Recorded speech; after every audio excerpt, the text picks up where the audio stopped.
Broadcasting from Studio 202 at the Springett Technology Center in Navasota, Texas. It's NOV Live. Now, here's your host, Michael Gaines. Hello and welcome to NOV Live. I'm Michael Gaines and glad you're joining us today as we continue our conversation, bringing you technical experts and technologies from around the world here from NOV, and glad to be able to bring the conversation live to you from wherever you are joining us.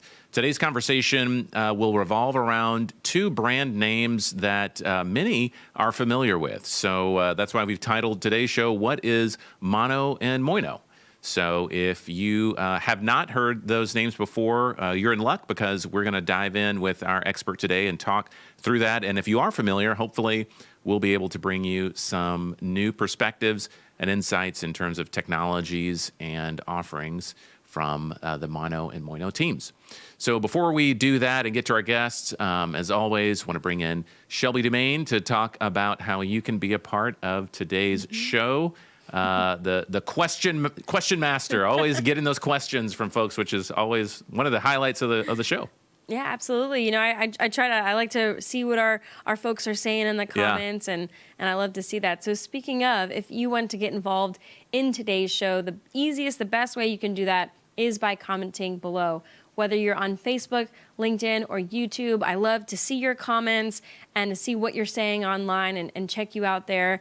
And I look forward to seeing it. If you want to right now, go ahead and let us know where you are watching from. That's one of my favorite things to always see, where everyone's tuned in from. But also, if you have any questions throughout the show, feel free to go ahead and comment those. And we do a Q&A at the end, but any questions that we don't have time for, we're still going to have Dan and any of our other Moyno and Mono experts in the comments answering your questions as well. So anything you have for us, go ahead and comment there. And like I said, we'll get you answers as much as we can. And in the meantime, if you want to watch any past episodes of NOV Live later on, you can also check those out at nov.com/live. That's where we have all past episodes. But again, if you want to ask a question for today, you can go ahead and do that below. Those are all the ways you can reach us. But now this is when I like to ask you a question. So it's time for Rig Geek Post of the Week. Rig Geek's Post of the Week.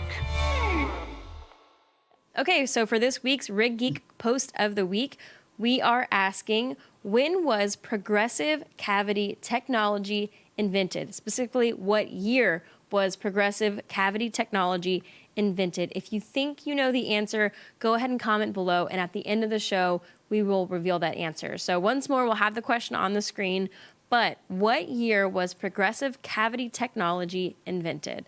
So I look forward to seeing your answers, or maybe even your guesses in the comments. And like I said, we'll reveal at the end. All right. Sounds great. Well, I guess I can reveal part of the answer. It's not 2021. So we'll say that. Right. So we'll say that. So I'll get that one out of the way. Cool. Thanks, Shelby. All right. So we're going to go ahead and dive into our main conversation today. And we have the pleasure of having Dan McClusky, who's the product line director for industrial pumps, joining us today. So Dan, thanks for joining us. Hi, Michael. Thank you for the opportunity to come on NOV Live and discuss some of our brands and our product lines. Absolutely. Well, to that point, I'm always a fan of a little bit of a backstory and history. So if you could you give us a little bit of a brief overview of the Mono and Moyno brands? I know that they have quite a rich history. Yeah, I think that's a great place to start, really. And some of these bits of information might give you a clue to the answer to the question that was just read out. But the Mono and Moyno brands, as you might have already guessed, are best known for progressive cavity technology, and particularly the pumps that we developed over the last 80 to 85 years, as both companies were established back in 1936. When they were first developed, these companies produced the technology from a French mathematician, Dr. René Moyno, And Mono and Moyno independently were given 2 of the 4 licenses to produce this technology and take it to market. In the early history, actually, the Moyno brand acquired one of these other companies. So actually, under the NOV now, we actually have 3 of the original licenses for the technology. Bringing it forward a little bit, then back in 2003, NOV acquired the Mono brand. There was a lot of synergies between the 2 companies simply because progressive cavity technology is not just used in the industrial space, but heavily used in the oil field, for drilling mud, artificial lift, tri-phase. You can clearly see where the companies fit together, or definitely the technologies. So from that acquisition, that also gave a great gateway for NOV, typically being oil and gas, into the industrial markets that we serve with the same technology. Forward 10 years from there, 2013, we then acquired the Moyno brand, which historically, as 2 independent companies, the Moyno brand had really dominated the North American market, and Mono was a very large player in the other 2/3 of the world. So when they came together under NOV, it made sense to merge these 2 brands and really develop or generate a global player within the PC pump market. That came with then major expertise from the 85 years that both companies have been in business, as well as a global manufacturing footprint and a large engineering expertise as well related to the technology. No, that's really really cool. I like hearing some of that background. So from a mathematician's mind to the world over, here we are. So I did want to maybe dive in maybe at a fundamental level for those that aren't as familiar with the different options and types. And so to your point, you said that of course this technology is used in many different areas. So from an engineering or a solution standpoint, why might an engineer select a PCP pump or technology versus maybe another approach? Yeah, I think to explain that, really, just got to give a brief background on how the pump works and the geometries, the mathematics, I suppose, as you just said, behind it. So first of all, the progressive cavity pump is a positive displacement pump, and that just means you get a fixed volumetric output per revolution of the pump. So slightly different to the main categories of pumps, which is centrifugal. I saw that you had the Mission guys on a few weeks ago, so slightly different technology than their pumps, as we typically run at much slower speeds. But to give you an idea, the French mathematician Dr. René Moyno, when he was inventing the technology, was actually trying to come up with a new jet engine. He quickly realised that it was for that application, but being the smart gentleman that he was, he quickly identified its potential as a pump. So the main pumping element is made up of a rotor and stator. So the rotor, typically being made of metal, is a single helix, and the stator is a double helix, typically made from rubber. When these are combined and the rotor rotates, it actually creates a cavity within these 2 components. And as it rotates, this cavity progresses along the length of the stator, hence the name progressive cavity pump.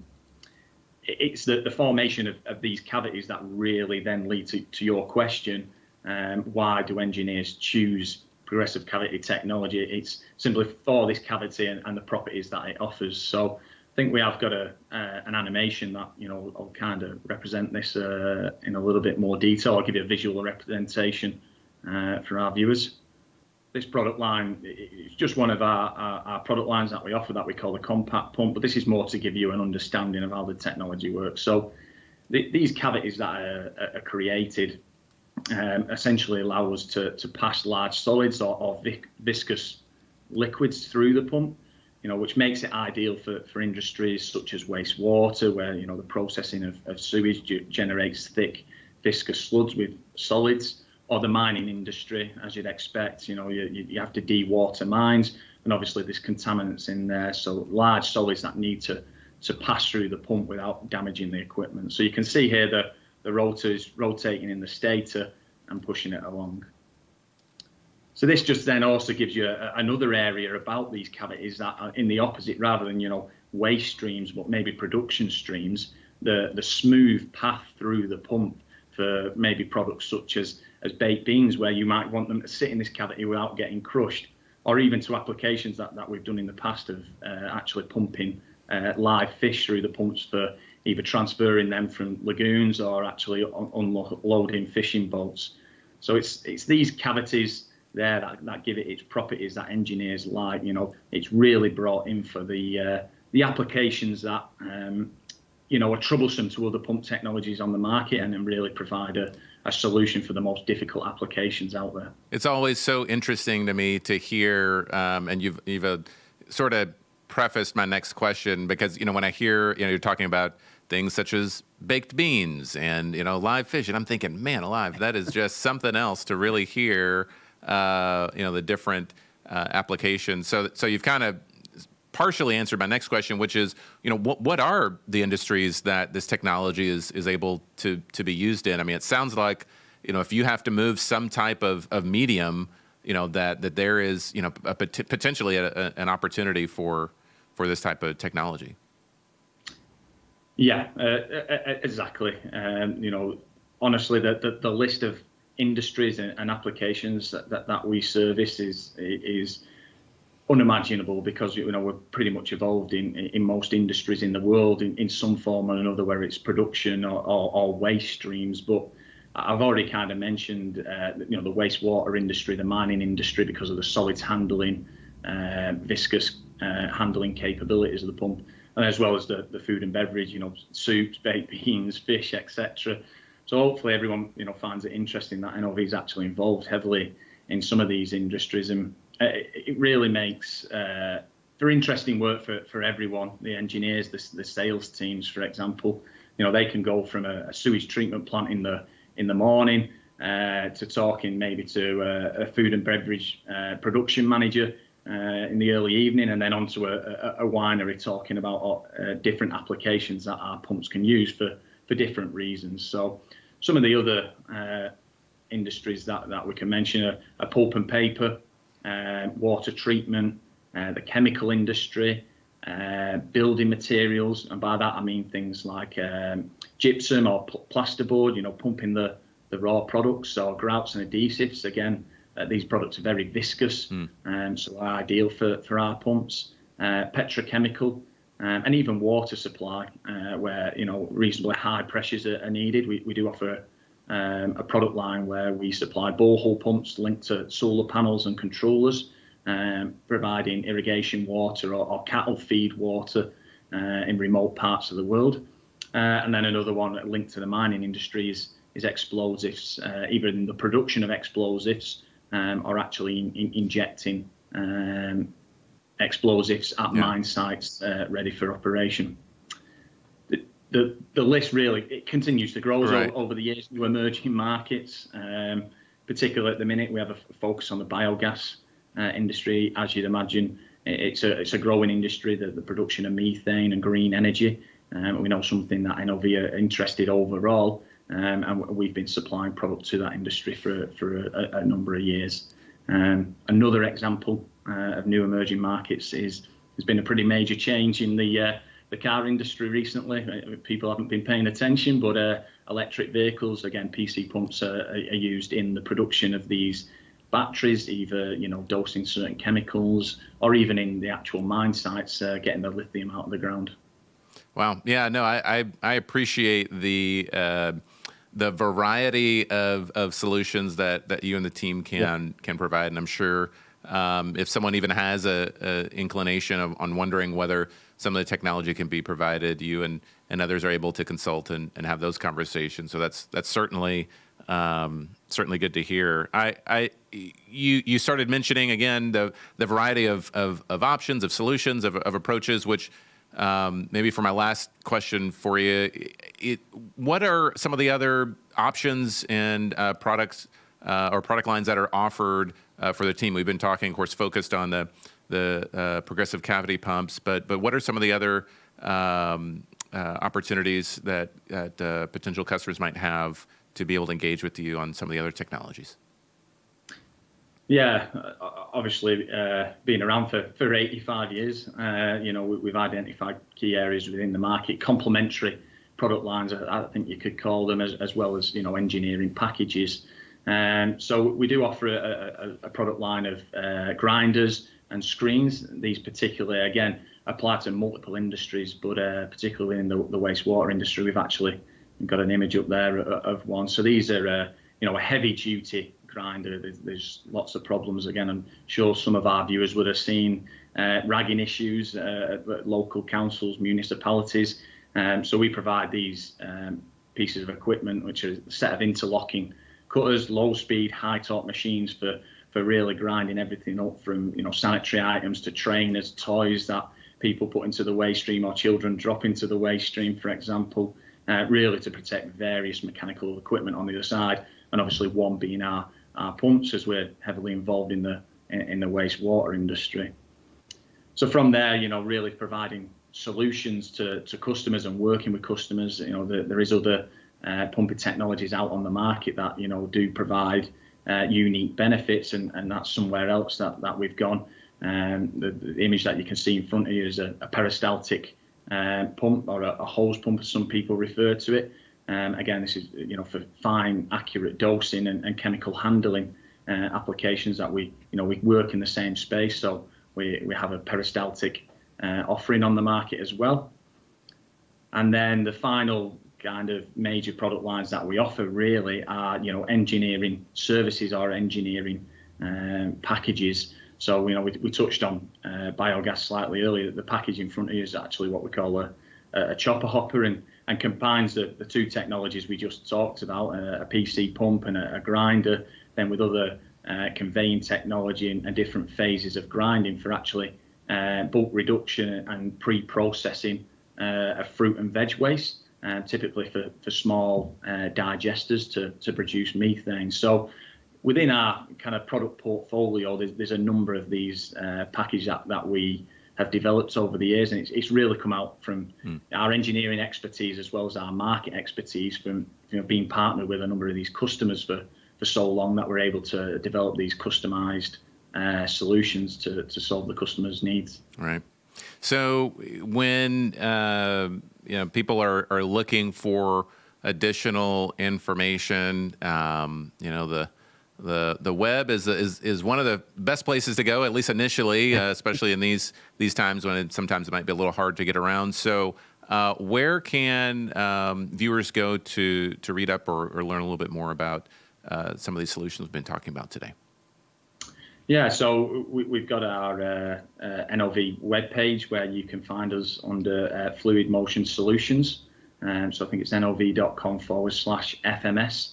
On that website there, you can find everything that you would expect in marketing material, case studies for each of these product lines, as well as a little bit more detail technically on them. And then obviously our global contact details, depending on the location, where you can contact your local sales representative or our local office to go forward with any potential requirements. Great. All right. And I think also you and the team have had the opportunity to have a LinkedIn page as well. So I think that's under Fluid Motion Solutions. So certainly we'll be sure to put that link in the post here. So that's great.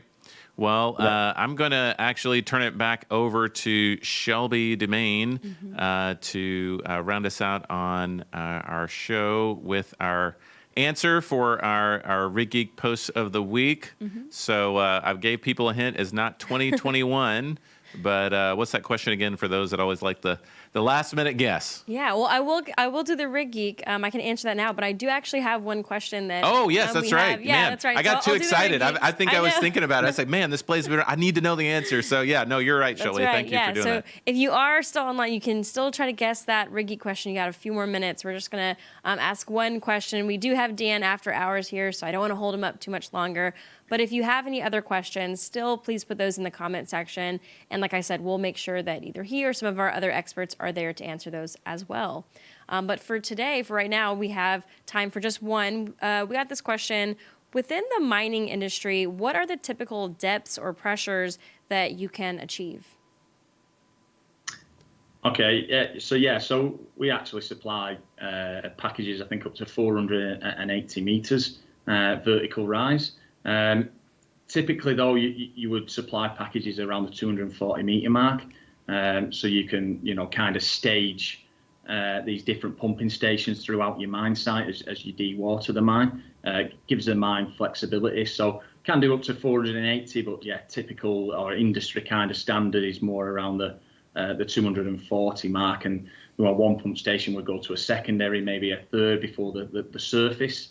It just gives the mine flexibility to, if they're doing different cuts in different directions, and obviously spare pumps and things like that to be a bit more flexible rather than trying to pump it out in one go, but it can be done. But yeah, I'd say that around the 240 meter mark is the usual one, and someone on the American side will have to convert that to feet for me.